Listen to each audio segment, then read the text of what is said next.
Olá, meu convidado de hoje é animado, futurista e um apaixonado pelo que faz. Natural de Novo Hamburgo, filho do seu Heitor e da dona Nelci, possui licenciatura e bacharelado em teologia, com mestrado em teologia e comunicação. O marido da Maria Cecília é teólogo e pastor em comunidades da Igreja Evangélica de Confissão Luterana no Brasil, possui experiência como jornalista e radialista. Pai do André e do Marcos, avô do Guilherme, do Raoni, do Mateus e do Tiago, já viajou a 42 países, assessorando cursos e workshops, incluindo as experiências na África pós-apartheid, no leste europeu pós-queda do comunismo.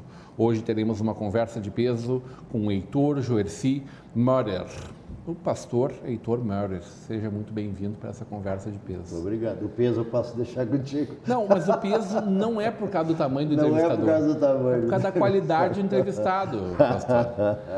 Pastor Heitor, um grande prazer conversar com o senhor pessoalmente aqui. Obrigado por convidar a gente também, a você que nos acompanha. Vamos ter uma boa conversa, 43 anos de pastorado na ESLB. É isso aí. 42 países visitados dentro desse belo projeto que o senhor capitaneou aqui junto a essa entidade. E um comunicador nato. Eu não sei por onde a gente começa essa conversa, viu? Vamos começar pelo nato? Natural de Novo Hamburgo? Não, comunicador nato, porque eu morria de vergonha. É difícil imaginar alguém na frente do altar, no púlpito, fazendo a pregação. Mas eu diria assim, eu tive um ponto, né, na minha vida aos 14 anos. Né? Eu era quieto, encabulado, não era de me enturmar, né? Mas quando cheguei nessa idade, de fato, tive um grupo que me apoiou, um grupo grande que nós tínhamos de jovens na época aqui, né? Estava envolvido na época no Atiradores com Dejuga e outras pessoas, e de repente aflorou essa vontade, né? Que região da cidade o senhor cresceu? Eu nasci onde se chamava na época Vila Centenário, que é hoje, logo depois do Arroio Luiz Raul ali, o início do bairro Guarani, né? Uhum. Nasci ali, a minha mãe viveu na mesma casa até 2 anos atrás, agora está morando em São Leopoldo, né? Então foi meu lugar. Morro dos Papagaios era meu lugar de soltar papagaio, não tinha nada. Sabe que não é por causa disso que deram o nome do morro? Hein? Já falaram um monte de coisa dessa história. Essa aqui é a primeira que eu ouço, que a gurizada soltava papagaio, é a primeira vez que eu ouço. Pois é, mas eu acho que funciona mais, era o empréstimo que se chamava Era os papagaios papagaio. no banco mesmo, né? Mas ali não tinha nada, né? Era um lugarzinho gostoso, tranquilo, né?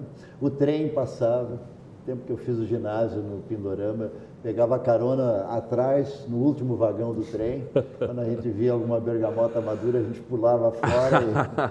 Assim a minha vida foi simples, como ela ainda é até hoje, mas de fato me enturmar, estar com outros, abriu um novo espaço. Só para te dizer, eu comecei aos 15 anos a trabalhar de dia, estudar à noite, e fui trabalhar na antiga Casa do Rádio na época, e o já falecido querido amigo meu, Paulo Schiller, tinha um programa na Rádio Progresso. E ele disse assim, tu vai fazer esse programa comigo, tu vai contar piada no programa do meio-dia na Rádio Progresso, né? Assim eu comecei no rádio com 16 anos de idade, né? Imagina o molequinho, não era seco atrás da orelha, como diz o antigo ditado, né? Isso para alguém que não era muito de estar à frente, sim, é um grande desafio, né? E depois, piada, puxa. Teatro. Fiz teatro com o Rodebush, inclusive, né? Mas nós tínhamos esquetes, teatro, visitávamos outras comunidades, outros grupos, né? Um grupo de dança, dançávamos alemã, gauchesca, e essas coisas dos 14 aos 19 anos foram assim me enturmando, me abrindo, e a gente acabou descobrindo um mundo que a gente não conhecia. Como é que foi o chamado para vir a ser pastor? Nós tínhamos um grupo de jovens muito forte na comunidade evangélica da Ascensão, no centro de Novo Hamburgo. Ali eu era envolvido, logo aprendi a tocar violão, tínhamos um grupo de canto, fazíamos culto jovem, né? E nesse envolvimento comunitário, que também tinha um trabalho social bastante forte, a gente saía para visitar famílias, ajudávamos na época o trabalho da diaconia, que era o trabalho de ação social, construindo casas para famílias carentes na Rondônia e Roselândia e assim por diante. Então, querendo ou não, eu acabei me envolvendo em muitas áreas, quase sempre no final de semana, porque durante a semana meu negócio era trabalhar de dia e estudar à noite. Mas sábado e domingo eu vivia para a igreja, eu vivia para os jovens, eu vivia para a comunidade. Isto, eu diria assim, é o ponto que de fato me marcou. E chegou um ponto em que a gente também pergunta. Eu estava inscrito no primeiro vestibular da Fevale para fazer administração de empresas. E por questões de logística e outras, o vestibular não saiu. Estava eu lá sentadinho junto com tantos outros, né? E fomos avisados pelos Schmitz na época de que, olha, infelizmente o vestibular foi adiado, vai para metade do ano, e eu estava ali pronto para iniciar um curso. E naquela época um grupo de São Paulo veio para cá visitar a cidade de Novo Hamburgo, cantavam e tal, e alguém me disse, olha, tem uma escola em São Paulo que quer valorizar o trabalho do jovem. Por que você não faz um ano lá e depois resolve a sua vida?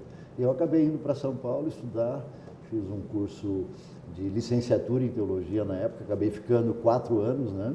Depois voltei para cá e fiz o bacharelado aqui em São Leopoldo, na Escola Superior de Teologia, e eu diria assim, se não houvesse esse envolvimento, não haveria chamado. Eu entendo assim, não é que Deus pinça a gente e diz, você vai ser, né? Mas por estar envolvido, eu acabei topando a parada e aos 19 anos, né, para um gurizinho que não tinha ido muito mais adiante do que Porto Alegre, de trem até Parobé, quando visitava o vô e a avó e os meus tios lá, de repente estava eu num ônibus indo para São Paulo, desembarcando lá e dizendo, estou aqui para estudar, né? Essa é a vida.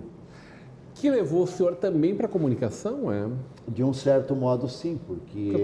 A comunicação veio antes e veio depois, né? Vem em vários momentos ainda. Eu diria assim, ela veio antes porque eu tive envolvimento com o rádio antes, né? Tínhamos que fazer o nosso boletim, o nosso jornalzinho, como a gente chamava, então esse lado mexeu bastante também comigo, né? Mas eu diria assim, a comunicação que exigia de mim o ir, o falar, o abrir frentes novas, ele acabou acontecendo também por necessidade, porque quando você também assume um trabalho como pastor, você tem que decidir que rumo você quer tomar. Você quer ser alguém que fala de si, para aqueles que estão à sua volta, você vai abrir frentes, né? E sempre trabalhei com rádio e depois quando surgiu a TV, nem se fala em internet, esse convite, né, para a TV, pastor? O convite para a TV surgiu quando eu estava na pastoral escolar de tempo parcial da Instituição Evangélica de Novo Hamburgo. Fiquei 3 anos, atendi a comunidade da Ascensão no centro de Novo Hamburgo e atendi a pastoral. E na época a NET abriu um espaço para um canal comunitário. E nós fizemos uma primeira programação, era um programa de meia hora, né? Chamava Chamada Local, e a ideia era exatamente essa, vamos falar do que é nosso, vamos bater o nosso tambor, né? O programa era editado na Fundação Evangélica mesmo na época, depois eu acabei assumindo por minha própria conta, fiz 1 ano e meio Chamada Local, mas o forte era exatamente o trabalho que era desenvolvido nas 3 escolas da Instituição Evangélica de Novo Hamburgo. Mas eu tinha liberdade, porque o programa era produzido por mim, editado por mim, e se levava em CD, que ano a NET, professor? 86, Puxa, 1986. Não, 96. 96, quando a NET começou, 96. 92, eu acho que a NET começou. Isso, por aí. Foi 1 ano e meio. Bem no começo. 80 e poucos programas, bem no começo, né? Foi o primeiro contato, digamos, com TV mesmo, como produtor. Eu tinha que buscar durante a semana quem eu queria, o tema para a programação daquele. Era um programa que veiculava sábado, com uma reprise sábado à noite e outra no domingo de manhã, né? E aí surgiu a oportunidade de apresentar o Jornal do Meio-Dia, o Jornal do Almoço do Jornal INH. O que aconteceu com o Grupo Sinos na época é que eu me licenciei do pastorado por 2 anos, recebi um convite para começar com rádio. E assim assumi por quase 3 anos, o Panorama 900, um programa de 2 horas, à tarde, das 2 às 4, na Rádio ABC. Com isso, eu estava 2, 3 meses, por que não abrirmos um núcleo de TV? Bom, jornal, é notícia. Então, nós tomamos o propósito de fazermos 1 hora de telejornalismo e era gravado, produzido dentro do Grupo Sinos e no CD levado para a NET, e das 19 às 20 horas tínhamos pela primeira vez, um telejornalismo que não dependia dos canais de TV de Porto Alegre. Verdade. Nos darem uma palhinha para falar 1 minuto por causa de um acidente, por causa de um assalto, sempre é desgraça, né?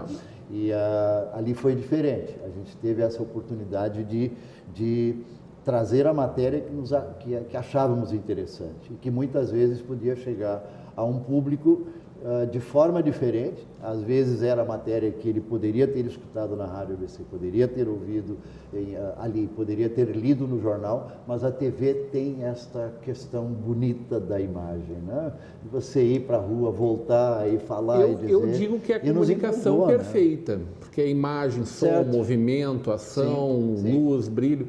Mas eu sou suspeito de falar porque é o meu veículo do coração, né?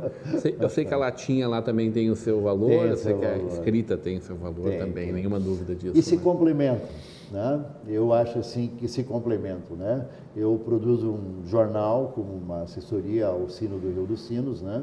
Onde eu vou também, busco a matéria, gravo, faço fotos, diagramo o jornal, quer dizer, também está no sangue da gente, né? Mas não dá para separar. Claro, a TV tem a vantagem, e hoje, como a Vale TV, indo para a NET, né, e para a internet, né, nós temos esse mundo novo. Pois é, fala que a internet bagunçou muito esse negócio todo. Sim. Mas ela abriu mais uma janela fantástica, né? Sim.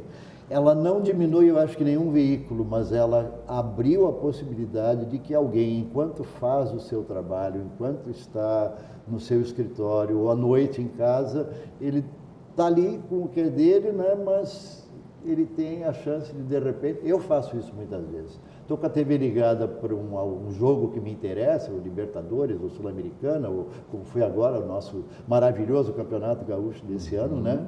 E estou lá no escritório ao lado, né, com o meu laptop ligado, fazendo o meu trabalho, e um segundo note onde eu tenho alguma coisa de rádio, seja lá o que for. E esse lado é bacana, quer dizer, você de fato amplia o seu mundo e amplia o mundo de quem pode ouvi-lo. É o caso da nossa conversa hoje. Quero saber como é que está lidando com as redes sociais. Mas isso na volta do nosso intervalo. Hoje, numa conversa de peso com o pastor Heitor Mora.